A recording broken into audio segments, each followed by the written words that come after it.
I want you to imagine something with me. You're driving home from your child's baseball game. What does it feel like in the car ride home when your child goes 4 for 4 in the game? I'm guessing it's pretty positive. He feels good about himself. You feel very proud. You might even reward his performance with an ice cream or a milkshake. The team could have even lost the game, but deep down, everyone in your car feels pretty good because of his 4 for 4 performance. And it's okay to feel good about it. I certainly don't want to belittle any of the joy that is felt from a job well done. But now let's flip the script. Imagine what it feels like in the car ride home when your child goes 0 for 4. I'm guessing it's pretty quiet. If he's a competitor, he probably feels bad about himself. He may even be starting to question himself or starting to doubt his ability. Going 0 for 4 feels like the end of the world in that moment.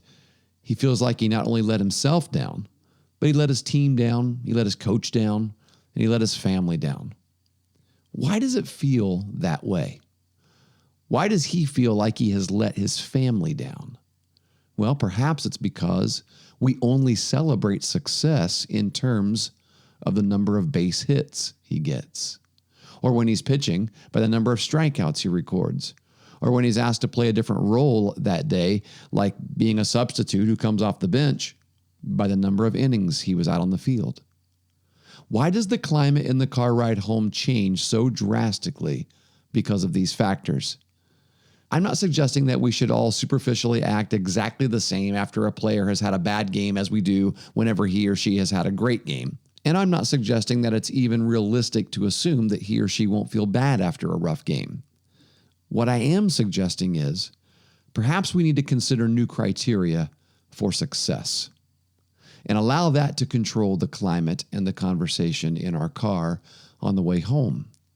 For example, he may have gone 0 for 4 that day, but how did he react after striking out? Did he hustle back to the dugout and calmly put his helmet and bat down? How did he run out every ground ball he hit or a pop-up that he hit? Did he sprint them out as hard as he could? How did he pick up his teammates throughout the game? Did he have good approaches to his at-bats? Let's talk about those things. Those are successes. They are things to celebrate. Set aside the common numbers-based measurements for success. Let the real criteria for the climate in the car ride home be, how did he play the game?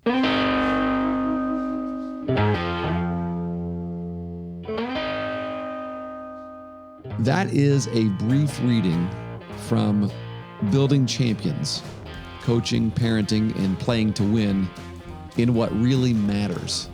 It's a book that I wrote a couple years ago. And in today's podcast, Pat and I deal with that very question, what really matters? And we invite you to join in on this conversation that he and I had a while back. We're revisiting this conversation because we believe that it is once again very important for us to remember as we go back out to the ballparks and as we enjoy watching our kids play.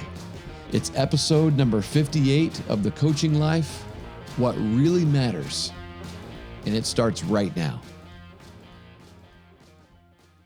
Welcome back to the Coaching Life Podcast. This is Pat Martin, here with my friend Chris Stewart.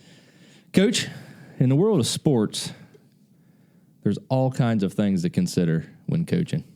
You have technique and strategy, motivation, data. We talked about data earlier today. Communication, how you communicate with people. There's so many things to think about, so many things to teach.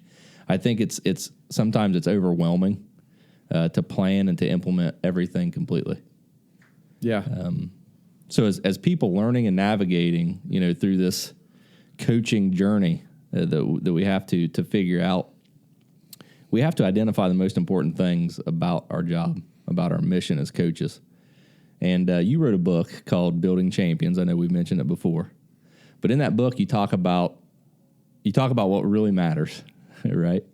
Yeah. There's actually a chapter titled "What Really Matters." Exactly. And in that chapter you use a very common scenario to relay the concept of what really matters as parents and coaches. Which if everyone out there doesn't realize, as parents, we are by default coaches. Yes. Right. It's a point that I made in I don't know if it was that chapter, but I actually said that our kid's first coach Yes. is us, mom Yes. and dad. And so it's only natural for us to just always want to coach them up.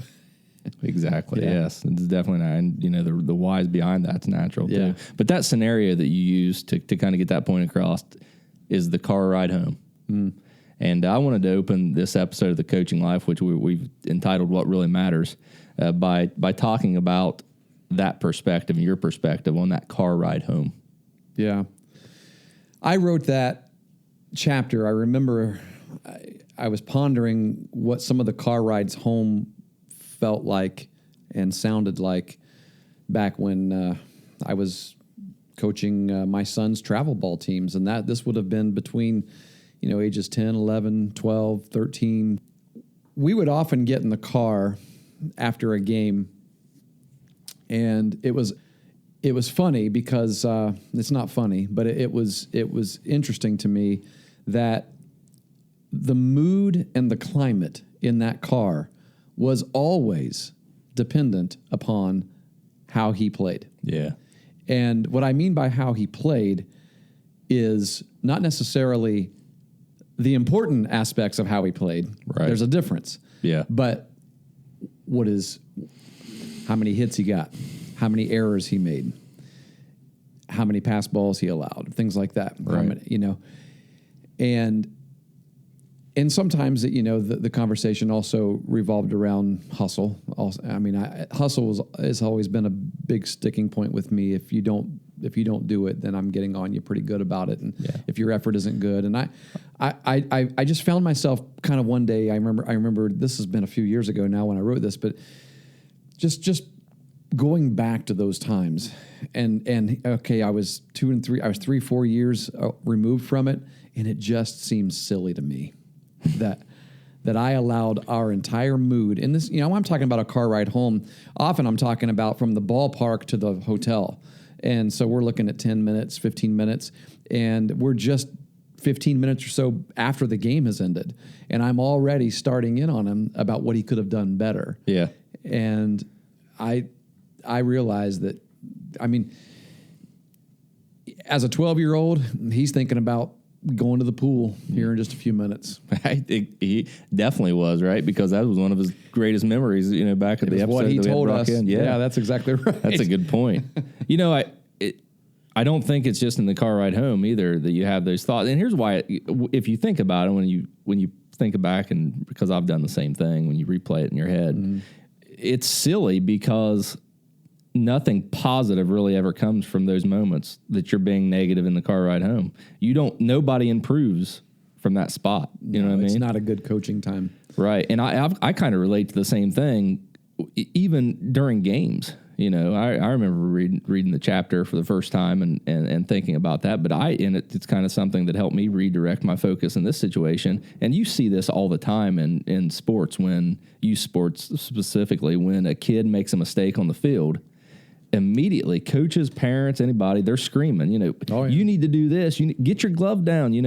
That ball needs to go to second base, whatever, immediately. Instantaneously. Yeah. And I thought, well, I hate that. I really started to go against that. So I thought I'm going to wait until those kids get in the dugout before anything. And really, even then isn't the best time. So, I think that to point out the error or the mistake or the technique, the problem in their technique in that moment. Yeah. Right. Because, at that time, they're focused on, they should be focused on the next play. The next, yeah. Right. So that's what we tell them. Exactly. Isn't that funny? Yes. We'll tell them, hey, focus on the next play, next pitch. So what? Next pitch, right? Next play. But then when they get back in the dugout, we go over the last one they just made. Yeah. And so I think a lot of coaches might object and say, well, Pat, when are we supposed to talk to him? When are we supposed to do it? That's a great point. It is a great question. It's a great point. And because we've talked about, we've had several episodes where we've talked about this, and I don't remember if we've mentioned this before, but I have an idea about this. Okay. I do too, but go ahead. And we have talked about. You this answer the before. question first. We have talked about this.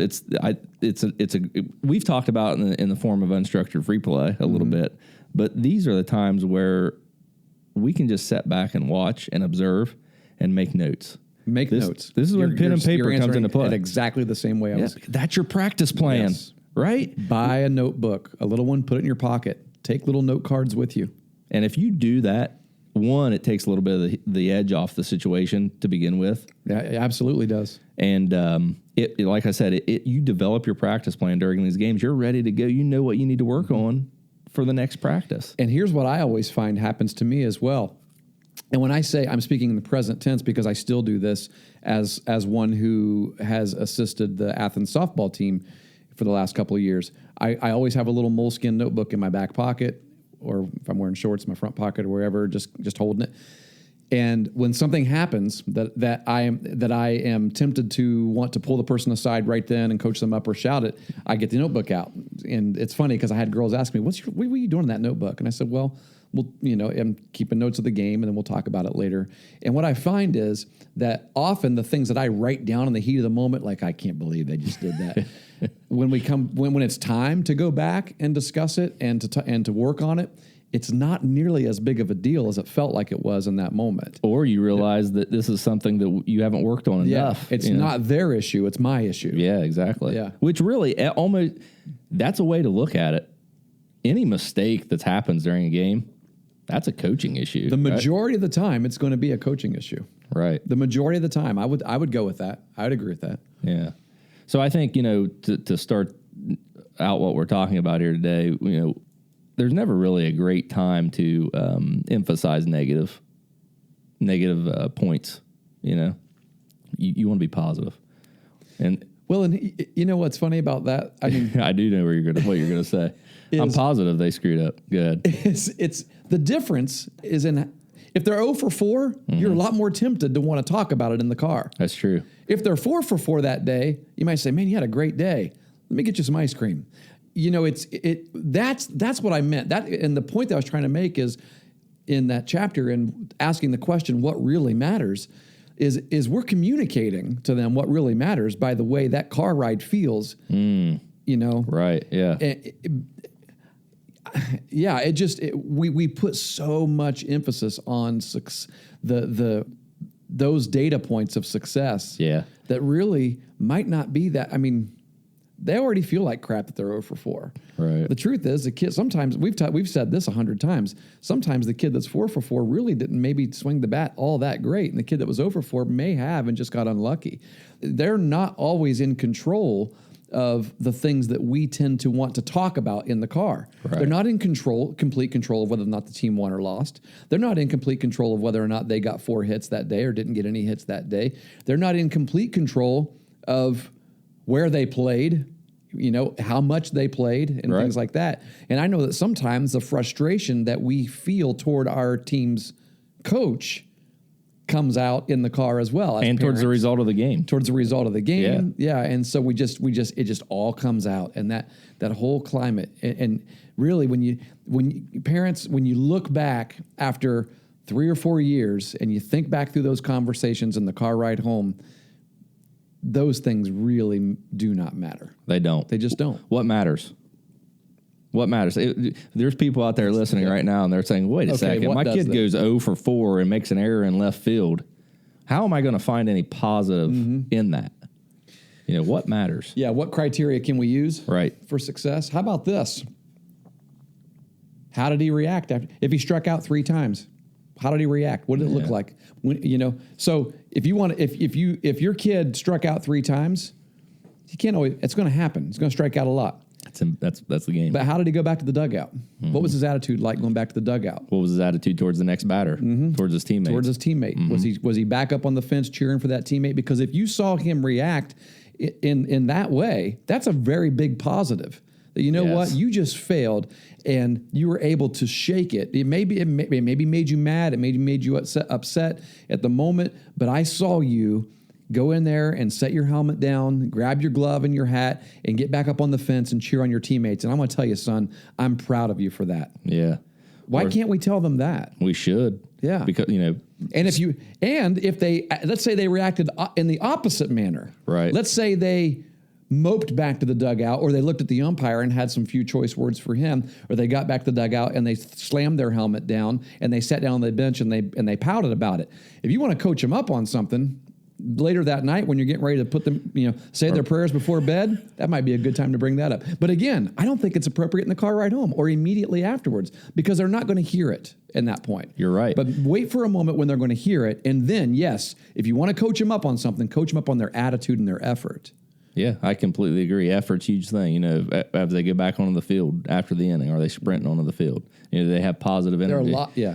And why is that so important? It's important because in life, we face those situations every day, and if we can't regenerate ourselves, we can't be energized and continue to push forward. We're gonna struggle a lot in life because life is filled with failure and losing. Yeah. That is what really matters. Is those things that how we respond to challenge. Let that control the climate in the car. Yeah. Let that control the mood. And hopefully, if as parents, as coaches, that isn't an issue. A lack of hustle, a lack of attitude. Those aren't issues that you hope to revisit often. Right. Those are the types of things that you hope that you're instilling all the time and that your kid has, and you don't have to worry about those things. So if you don't have to worry about those negatives for concepts like that, that's all that's left is the positives, is reinforcing the positives in relation to those concepts. And the things that you're identifying there when you're talking about the way that you reacted to negative experiences are things those are life lessons. Yeah. That's, if you want to coach them up, coach them in life. That's why, what's the title of this podcast? Exactly. Coaching Life. Yeah. Who cares that the fact that they struck out or they didn't pitch as well that day or they let a few balls go through their legs. That's going to happen. It's going to happen the rest of their life, regardless of what level they make it to. It's still going to happen. Yeah. Yeah. But what about the life lessons? Let's focus on those. I'm okay with that. I'm okay with having those discussions. But here, I think the criteria should be for whether or not you even should coach them up in the car. And I finally got this one right. I'll tell you a story. Okay. I'll say first what I think the criteria should be. I think they need to give you permission to speak about their performance before you say a word. I think that's important. So, how did I do? You need to let, yes. That they need to let you know that they're ready to hear from you. And she won't mind if I share this story. If she does, I'll edit it out. My daughter, Kaylee, I remember right where we were at. Listen, basketball was a sport that I would say of the three sports that she played in high school, softball, volleyball, and basketball, she liked them in that order. I would say basketball was her least favorite, but it was one of the most fun sports for me to watch her play. It's really odd because I could tell that there were parts of her game that she struggled in, but she's so competitive that she wanted to do well in, but she didn't have as much confidence, and it made her work that much harder on the areas that she was pretty good in. And she had an interesting upbringing with basketball too, because when she was younger, she was the tallest girl on the team in 4th grade, 5th grade, and 6th grade. And so clearly taller. I mean, so she began playing basketball at the low post, the 4 or 5 positions. And then when she gets to middle school, those things start to even out, but she's still more comfortable underneath. And so the 7th grade coach kind of has her play a little bit of forward and then bringing her out to the 3 position a little bit and teaching her how to shoot out there. But the handling of the ball, bringing the ball up the floor, things like that, being a guard, was not her thing. She did not know. It wasn't she couldn't do it. She dribbled the ball well. She was athletic enough to do that, but she was most comfortable bodying it up underneath and getting fighting for rebounds. All of a sudden, she gets to high school. Now she's one of the shortest girls on the team. She has to learn how to handle the ball, and so she played point guard her sophomore, junior, and then some her senior year as well, and.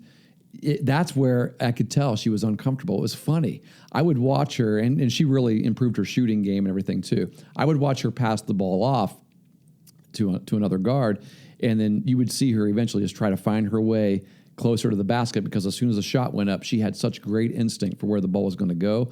She led her team in rebounds her junior and senior year, and she was one of the shortest girls on the team. Yeah. And she just loved getting inside. Had a lot of doubles over those 2 years, and was really proud of her. However, I say all that so that I can say this: one night against Morgan, up in Morgan here in Ohio, she was having a terrible game. I mean, she had turned the ball over so many times, and it just seemed like the team they were playing was really talented, and so I think it intimidated the girls a little bit, and they played passive. And I'll speak for my own kid. I felt like she was playing passive, and it was eating me up. And April, You weren't saying anything from the stands, though. I actually, I probably did. I don't want to say I wasn't, but I got better. I've gotten better at this. But it was so. Listen, it was so. Her mom takes up for her on a lot of things. Okay, I mean, but she's a mom's girl, and they love each other like crazy. But even on this night, her mom was like, "What's going on?" so I could tell. Okay, I'm validated in my thinking that this performance sucks. Let's just be honest. Did you feel more fired up after you got that support? Once I had the support from my wife, because I know we were walking to the car, and it was one of those nights where they were playing so far away from home, and it was a late night, and so the coach. I don't like this. Personally, I don't like allowing kids to ride home. You want them to be on the bus. Parents. I want them to ride the bus home. If I'm riding the bus as a coach, you're riding the bus too, and it's part of the whole high school experience. I see that. Yeah, so I never even allowed the sheet to go around. We're not doing it, but this particular coach did, and she a lot did. She had a lot of homework, and and so we're like, okay, that's fine. But normally we'd say no, ride the bus home. So that's another discussion because people would question why that's crazy. There are reasons for it. Yeah, there are reasons for it, and it's just a personal thing. I don't care. I mean, I'm not against coaches that do that. It's fine. It's just a personal thing. Yeah. But anyway, on this night we allowed her to ride home with us. But on our way to the car, April, she kind of looked at me. She said, "Are you going to say anything? You're going to talk about And I actually said, "No, I'm not. The only way that I will say anything at all is if she gives me permission. If she asks me." Okay. And we get down the road. It's one of those drives, on back roads where it's just it's a long drive back home. And we're 15 minutes into the drive, and if I remember correct, and if I'm incorrect here, she's going to point it out to me. But I think that April actually said, "So what'd you think of the game tonight, Kaylee?" Like she wanted so bad to talk about it. My wife's more competitive than I am. I'll tell you that right now. But it was just a poor performance by the whole team, and they needed people who were I would, even on the basketball court, even though she wasn't that's not her favorite sport. I would say that she was definitely a leader in the sense that the girls looked at her, that and what kind of effort she gave, they would follow her effort as well. And so sometime in that car ride, we got permission where she said, "Dad, what did you see?" And I said, "Well, let me ask you a question. Did you feel like, on the floor, did you feel like you were..." I've said that, but you were playing, with like just reckless abandon, like you were just giving everything that you had? And she said, "I just felt like sluggish tonight. Like she said, "Yeah, I guess I felt like I was giving my all, but it didn't feel the same." And I said, "Well, it didn't look the same." I said, it looked like, from our perspective, it looked like you guys were playing passive, and you in particular were hesitant to get down inside like you normally do, and those kinds of. So then it turned into I'll tell you, that turned into be a really cordial, nice discussion about the game on the car ride home. Yeah. It was one of the best conversations that I've had with one of my children about their game that wasn't a positive one. I mean, the best ones are the positive ones. I mean, when they, she scores 14 points, has 12 rebounds, and the team wins, and those are fun. Those are awesome conversations. Those are easy to have. The conversation after that kind of a game is never easy, and therefore it shouldn't happen unless she asks for it. Yeah. And when she asks for it, it makes you a little more mindful, I think, of I guess being understanding. It made me want to ask her, "Well, how did you feel when you were playing? I mean, what you obviously felt like something wasn't right about the game. So let's see if we can figure this out together." Yeah. And there were a lot of components and variables that we talked about that night. Like we didn't feel like there was a good matchup here or there, and the defense. Maybe we I think we full court pressed all night long, and we only had about 5 girls that could really handle that kind of pressure up and down the floor, and so I think they got fatigued. before the before the second quarter even, and they end up playing fatigue for 2 quarters, and it was different than what they normally did. They didn't normally full court press that often, and so things like that happened, but again, even that I had to be careful how we talked about that, because I had to be careful to not, even though I may have disagreed with the way her coach handled that aspect of the game, I didn't want her to feel like that in the conversation. Like I was, trying to devalue what her coaches, were doing and things like that. And so that's tough. Yeah, there's a couple. There are a lot of things that happen that's tough. It's probably different for people to hear someone say that they disagree with a coach and not just out blast them. Just say the coach is horrible. It's okay to disagree with things. I mean, and we're going to. to. Yeah, we're going to. It's a fact of life. But the other thing I would say is, it's easy to forget that they're kids. Yeah. And they're not just kids. They're kids learning to be adults. And they're experiencing things every day of their life that maybe they've never experienced before. And sometimes they just feel bad. I think, or don't feel right. Don't feel like. Yeah, she couldn't even explain it that night. Yeah, and sometimes I don't know what it was. Right. I just felt sluggish. Yeah. Yeah. It's easy to forget that, because we're displaced from it so much. And when I heard her say that, it made me feel a lot better. I mean, because I'm like, okay, you didn't choose to not hustle then. Something was off tonight. Your game was off. All right, we'll move on. No big deal. Yeah. It happens. It does. It happens. It does. We have to be, we have to understand that and be ready to respond to that in a way that we think is beneficial. Being negative about it is really not going to accomplish much. We have to be intentional about it. What I mean by intentional is we have to. I would never have responded the way I did had I not intentionally made a decision to not speak about her game unless she asks me. Right. Like even when my wife asked me, "Hey, we're going to talk about the game," I made a decision. No, we're not. Yeah. Unless she asked me. I'm not going to get in the car and be fuming, and just not talk to anyone and then make it obvious that, hey, I want to talk about the game. Yeah. But we're just going to be normal. And if it happens to come up, I will ask if you want me to share my thoughts, I will. Yeah. It probably sounds silly to some people. And so we ask our kids to go through a routine to prepare to play, right? To get your mind right. But how many of us as coaches and parents go through a routine to get our minds right on how we respond to things that happens in the games and how we're going to respond after? Yeah. That's such a great idea. In the next chapter of the book, it's titled "I Love Watching You Play." Yeah. And kind of segues right into that. Right. And how, why are we even there? We're there because we're parents. Yeah.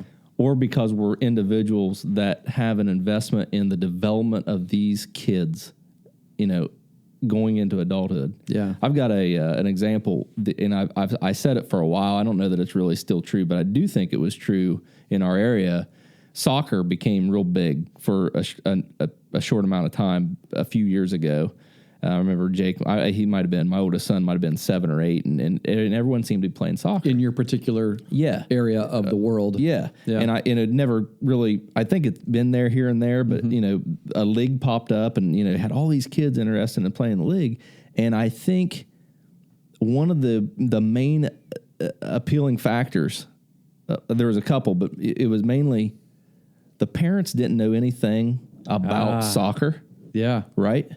So they weren't, during the games, they weren't screaming. They weren't arguing about the coaches. Yeah. They really didn't care what the kids were doing. Really, playing time wasn't as big a deal. Because they didn't know what to say. They didn't know, right? But why were they there, Coach? They were there as parents. Yes. And even as coaches that would coach the soccer teams during that period, they really weren't, soccer experts. They would come into the day think, I'll show them some stuff, but, who really cares? They're just going to play. Right. And the kids loved it. And I thought, that's a great What is that way. noise? Is that in here? Is that in our studio? I don't know. I think it was someone drilling something or something. Yeah.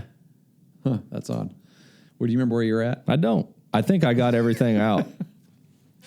Well, you're alluding to, I mean, you're not alluding to it, you're just flat out talking about it. But I did tell a story in that chapter, or I Love Watching You Play, about an encounter that I had with another father at a showcase event. Right. And this exact thing happened. And I don't know why I never considered this before, but it struck me. And I remember thinking about this, ironically enough, on the drive home from that event, because it was at Wright State University, and it's about 2.5 hour drive from our house. And I took my son over to a showcase event, and this is when he was working through his recruiting process. And I'm as a dad, I'm standing there in the stands, or in the stadium there, just watching the whole event take place. And this dad recognizes me because I may have had an Athens shirt on or something like that. And his son played for Marietta, which are two schools that happened. We met in the regional tournament 2 years in a row and had a lot of competitiveness, against each other. And we actually played, our Brock's class actually played against a lot of kids in that class since the time they were 7 years old. So there was a lot of someone's doing some construction that's near our studio. Better be you. So if this shows up in the recording, oh well. So anyway, back to my story. I was talking to him, and his son is an excellent baseball player. He would have been probably one of the top infielders in our district. His senior year was all district for two years in a row. I believe he may have been his sophomore year as well. Very, very good player. He should be a junior this year at Marietta College, and I think his freshman year I don't know if he started the season there, but by the end of the season, I believe he was playing shortstop for them. He's good, and so I'm talking to his dad. Find out his dad works at Marietta College. I work at OU, and we're talking a little bit about that, and then we're talking a little bit about baseball, and I could kind of tell that okay, through conversation that he probably hasn't ever coached. I could tell that he's just been a dad, and as we were talking more about the game, the conversation didn't really go anywhere, and finally he said to me, "Hey, I'll just be honest with you, I don't have an athletic bone in my body." He said, "I've never played sports. I've never played baseball a day in my life," which I found to be fascinating because his son is so good at it. So whatever he got his genes, it didn't come from dad. But he said, "Here's the thing. I have attended every single one of my son's games since he was little, and I just love watching him play." And that's what made me. I know it's become a catchphrase today. I love watching you play, and it's there are a lot of campaigns about that out on social media. But that phrase stuck with me, and it made me want to name this chapter that. And he went on to explain to me how he actually, granted you'd think, well, if you went to all your son's games from the time he was little, you would eventually know something about the game. Right. But he actually told me that he was intentional to not learn much about the game of baseball. One, he didn't have much interest. The only interest he had in baseball was the fact that his kid played. Mm-hmm. And so he said, I didn't want to learn much about the game because I felt like the more I knew about the game, the more expectations I would have on my son. And I did not want to replace his enjoyment. I didn't want to remove his enjoyment of the game by me placing so many expectations on him. That's heavy. It is. It is. And he went on to say this, and I tried to quote him as closely as possible as saying this: "The more I learned about the game, the more tempted I would be to begin shouting expectations from the stands. My son doesn't need that from me. He just needs me to be his biggest fan." I was up there talking to him. I about started crying because his whole demeanor and perspective of being a dad whose kid plays ball was opposite of what mine had been up to that point. And I loved that perspective. That is a great perspective. And really, you don't have to exclude yourself from understanding the game or loving the game to have that perspective. Right. You just have to understand priority. Yeah. And what really matters. Yeah. Because I don't want to be that way. I love the game. Yeah. I've always told my kids, whether you play or not, I'm going to probably coach. Yeah. I'm going to watch baseball. I love the game. Yeah. So I don't want to be that way, but I want to be that way in the sense that I want his perspective. Yeah, absolutely. As a dad.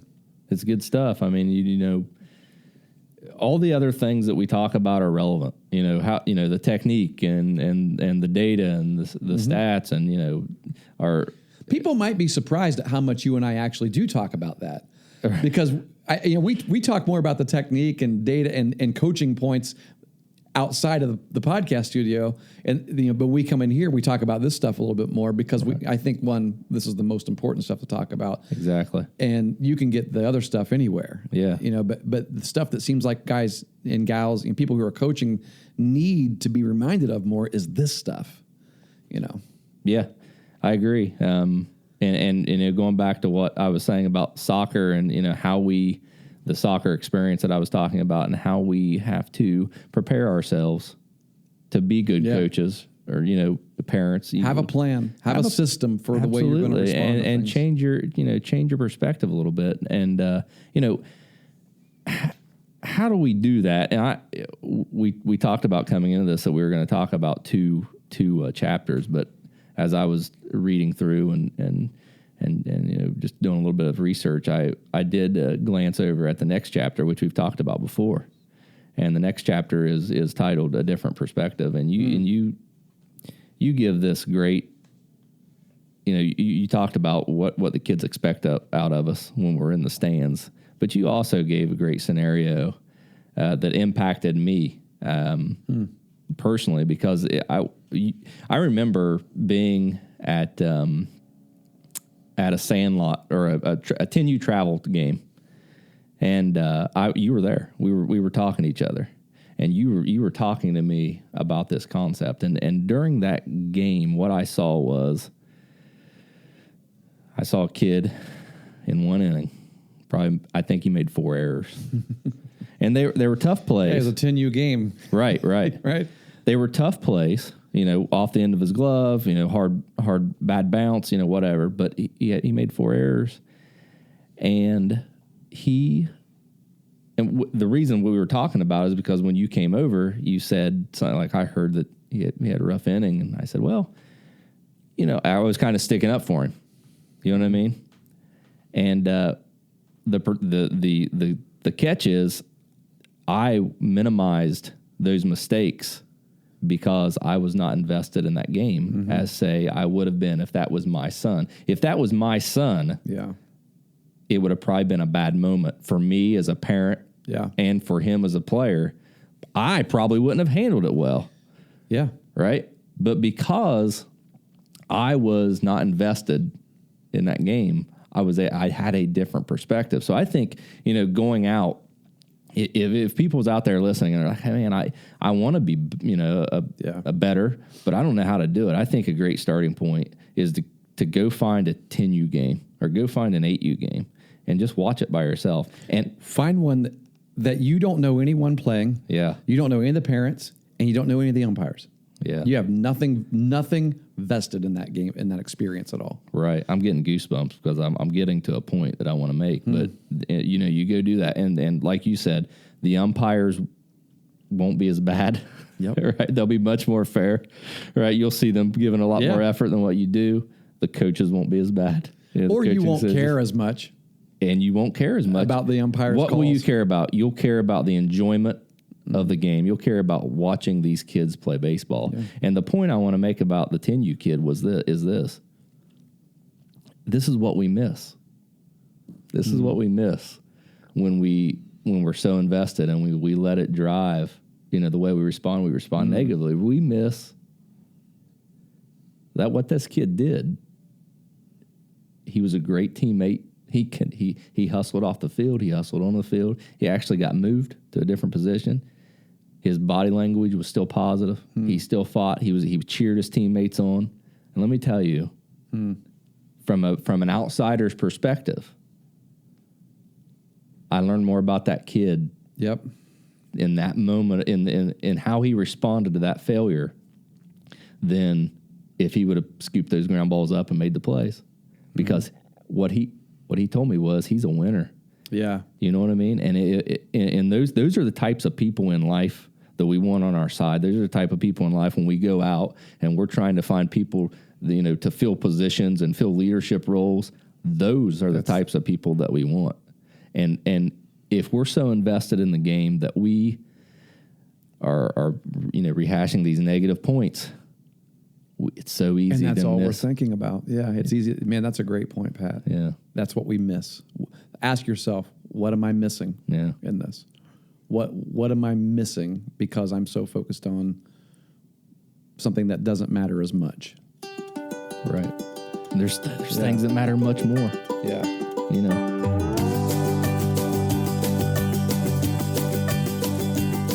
Yeah, when you go out and you find a game to watch that you don't, it's happening to me right now. We're going, I'm going tonight to a football game. I've got no interest at all. No, I've got no kids playing, and I'm going to hear people shouting at refs, Yeah. and it's going to be funny to me. Is what it is. I'm just going to shake my head probably and say, Yeah. boy, just wait until your kids are all gone, and now you're watching this game. It's really not. It's not much to get that bent out of shape about. It's so hard to have that perspective when you do have a child playing there. I mean, we're is hard. so protective, that the umpire made a bad call against him. Therefore, the umpire's cheating, and he hates us, and he hates my Right. kids, and he hates my family, and I hate him. When I told that story in that chapter about watching the game, that I didn't have anything. I was in another town. I had no idea. I didn't know anybody in that town even, and just watching the game. I'm sure there was a bad call or two, but I never got the sense that the umpire was cheating. I never Right. got the sense that the umpire, It's a a crazy ridiculous thought thing. when It is. when It you're is. when Yeah. you're removed from it. Yeah. But I understand, like you said, it is difficult, and that investment gets to us. But if we're going to get better at it, we do have to, devote ourselves to getting better. We expect our kids, like I said earlier, we expect our kids to become better hitters, tacklers, shooters, whatever it is. And we're like, have you worked on this? Have you worked on this? So you get angry with them. What are you thinking here? What are you thinking there? There's all this stuff that goes into it. But are we asking ourselves the same questions? And I would say, we don't enough. Yeah. Definitely. But we have to. If we're going to. And what kind of questions are those? Well, as a coach, am I becoming a better person? Yeah. What am I doing intentionally to be a better person? To be because one, if you're getting to be a better person, you're going to be a better coach. True. If you help a kid be a better person, he's going to be a better player and a better teammate. And so let's go back and start there. What are you doing? What was the last 3 books that you read?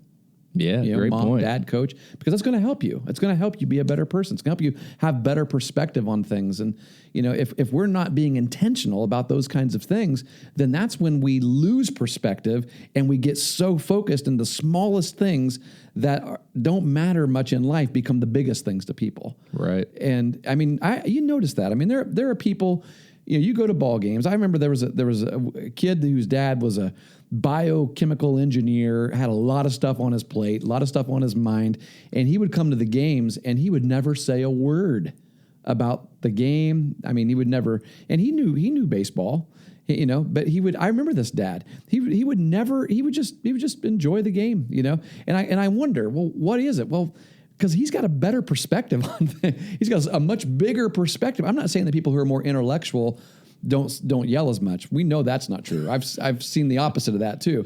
But I think sometimes when you have a bigger perspective on life in general, it helps to make little things like games be put in the place they should be put in. Yeah. And which is a smaller place, and the importance of stuff that we get passionate about.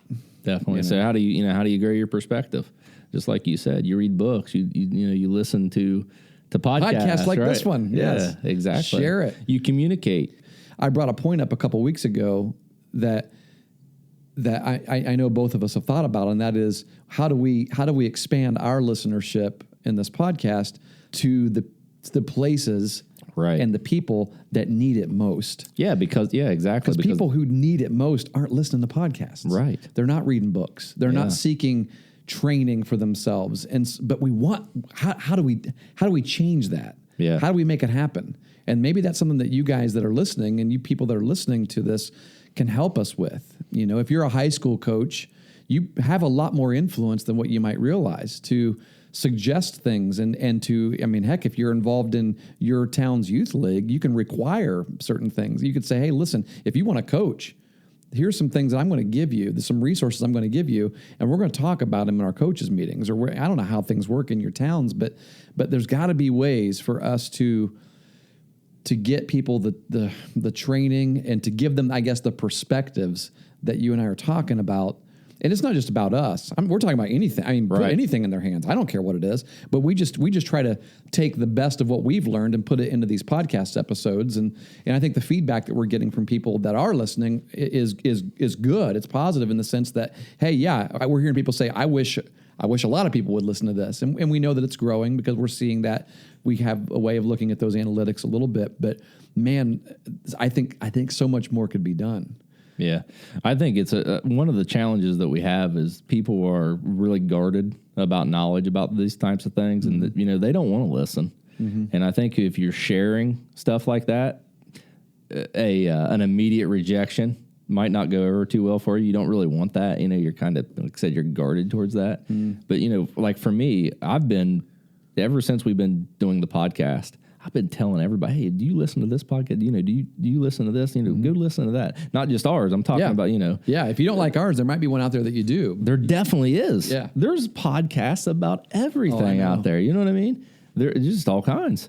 But we just got to continue to push and to let people know there's information out there. YouTube videos, right, all over the place. Now you get to a certain point where you have to decipher the information. You have to be able to pick which ones are valuable to you and which ones not. But that's the other end of the spectrum. Something's better than nothing. Yeah, exactly. I mean, you will figure out what's good information and what's not the more you dive into it. Yeah. Well, what's funny? Listen to it. In this point was a couple episodes ago we talked about strength training. And I know both of us did this to prepare for that because one of the drawbacks or one of the negatives with strength training is it's not good for you as a kid. But Google search it. You will never find that. Yeah. In fact, there was a moment in an earlier podcast where we talked about that, and I agreed with it. And then 2 or 3 weeks later, when you and I did some more research. Because you're like not 8 or 9, not 7 or 8. Yeah, I don't remember which one it was, but we were talking with a coach. It was either Coach Dunphy or Coach Rourke, where we're talking, what age should we begin and things like that. Well, I don't know about lifting weights as a younger kid or whatever. And I was like, yeah, I wouldn't do that either. And then just a couple weeks later, when we're preparing to talk about strength training, and I'm talking with people who actually do this for a living and looking it up, and you realize, actually, there's really nothing about that. No, actually, Mayo Clinic, American Pediatrics Academy, they all say 7, 8 years old. Exactly. Strength training. Yeah, it's all right. And so that we are an example of someone who, just inside of this own podcast, within a matter of a couple of weeks, we changed our method of thinking about something. And I actually think the strength training podcast came out, the episode came out before. And so, before the one, I think it was when we were talking with Coach Rourke, because we asked, what age should girls begin strength training? And we talked a little bit about not using weights until, puberty or whatever.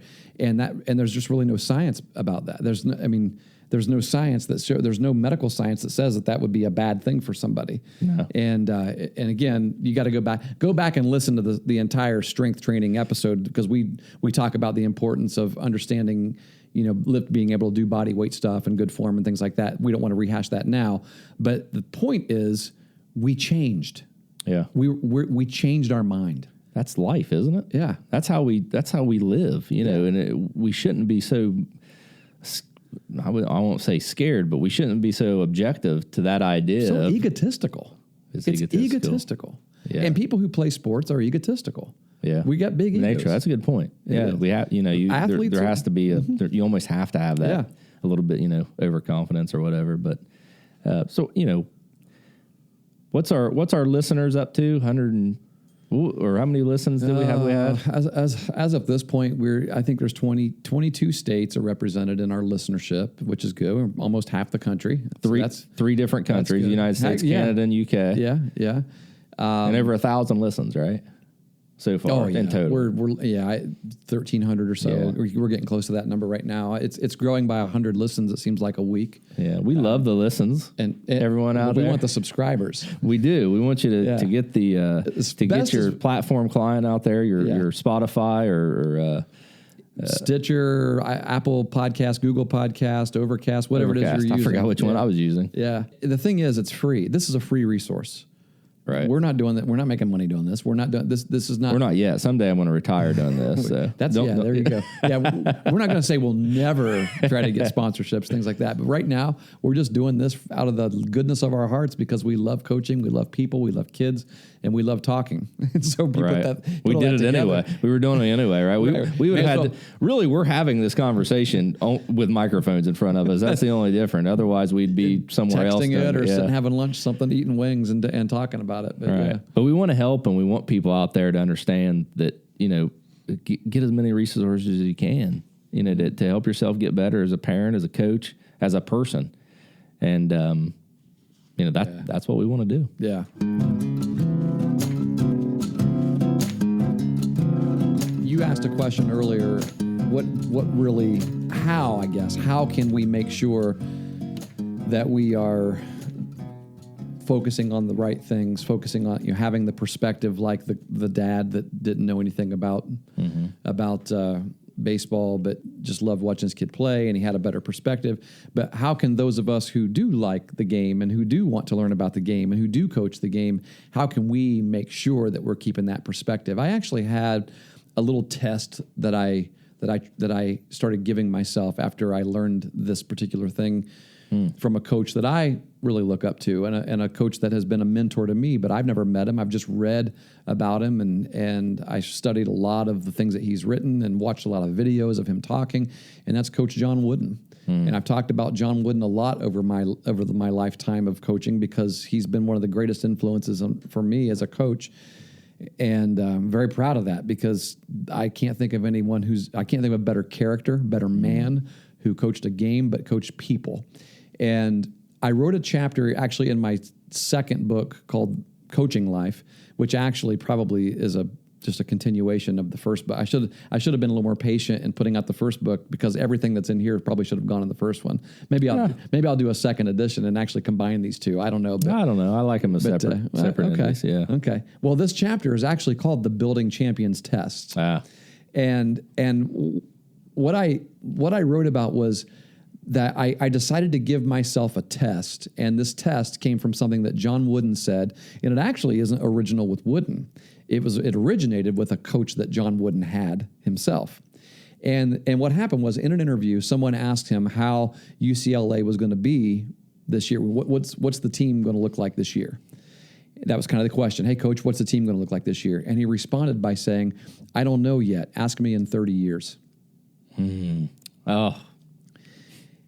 And the reason why that resonated with me so much is because the perspective that Coach Wooden always had on his teams and his players was that you cannot measure the success of these gentlemen by what we do on the court this year. Yeah. You're going to measure their success and whether or not I was successful at coaching them by what they're doing in 20 years. And this is a guy that all his programs did was win. Oh, my gosh. Dominated. Absolutely, yeah. Legendary coach. And so I created this little thing called the Building Champions Test because, and the reason we call it the Building Champions Test is because that's what Coach Wooden's goal as a coach was. It wasn't he won championships, but I think his greater goal was to build champions. He says that. Yeah, he actually says that. Yeah. So did I steal that unknowingly?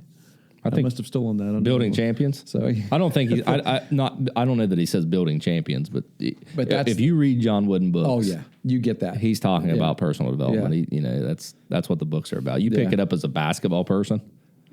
Oh, you read a lot about it. Yeah. Well, here's how it works. And you have to ask yourself, as a coach, you have to ask yourself this question every single day.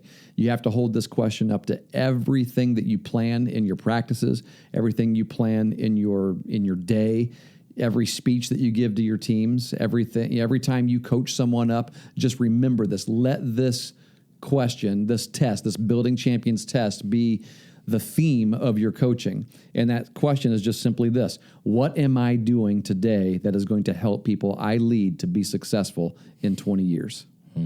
What am I doing? Because if you're not spending any of your time coaching, if you're not spending any of your time focusing on those things, then you're not really, you're coaching a game. You're not coaching life. Yeah. And that's what coaching is truly about. Coaching life. Yeah, I don't know how. I do know how because I was. I don't know if it's a change of a perspective or maybe a little bit mature. My perspective changed a lot when I became a parent. Mm-hmm. But when I started coaching, it was about the X's and O's. Yeah, it was about the technique and the strategy and the game. I think it happens to a lot of people. I mean, Yeah, and I think that's one of the reasons that practices aren't. People say, I don't like practice. Coaches, you'll hear coaches say, I don't practice. I don't like practice. I like the games. Mm-hmm. It's because of, that perspective. Yeah. That, I'm there to coach a game. Yeah. You're not coaching a game. Right. You're coaching people. Yeah. And honestly, practice, you talk about coaching people and relationship building. There's a lot more opportunity for that interaction in practice, before practice, during practice, after practice. And you find, I think, as you get older, as your perspective changes, as you shift into understanding more that coaching is about people, it's about coaching people and helping to develop people, practices become more important to you because it's during practice when you have those kinds of interactions more often. During a game, you're so focused on them. They're focused on the game as they should be. You're focused on the game as you should be. And you don't get those relationship interactions as much as you do. Right. I would walk around. I intentionally did not pitch batting practice the last 2 years that I've coached baseball. And I love pitching batting practice. I love it. I mean, I love keeping the old arm fresh. Is that the ego coming out a little bit? Right. Yeah, here, try to hit this kid. But we would have college student helpers come out. It was a perfect task for them to take on. They pitch. They love throwing. They love being involved. And so pitching BP was perfect. And during BP, that would be my time to just walk around. And I would be in the outfield. I would be during all of our stations, wherever the guys were, I'd stop, and the ones that weren't actively doing something in that moment, I'd just stop and chat, and we would just talk about how school was that day, what kinds of things are going on at home. You're pretty energized about the game this week. What are you nervous about? Things, and we would just talk. And those are moments that I cherish as a coach that I appreciate more now than I ever did before, and it makes me want to. I can't wait to get back into it because I want that again. Yeah. I need that. That fuels me. That kind of stuff energizes me. And this little podcast I'll have to do until I get back on. So I'm glad we could talk to it a little bit. So, hey, we had a good talk today. Glad everyone could join us. I enjoyed it. I had a great time today. It was good stuff. I think I laughed and I cried and learned a little bit too. So it was a good day. But appreciate everyone out there. We'll look for you on the next episode. Thanks again.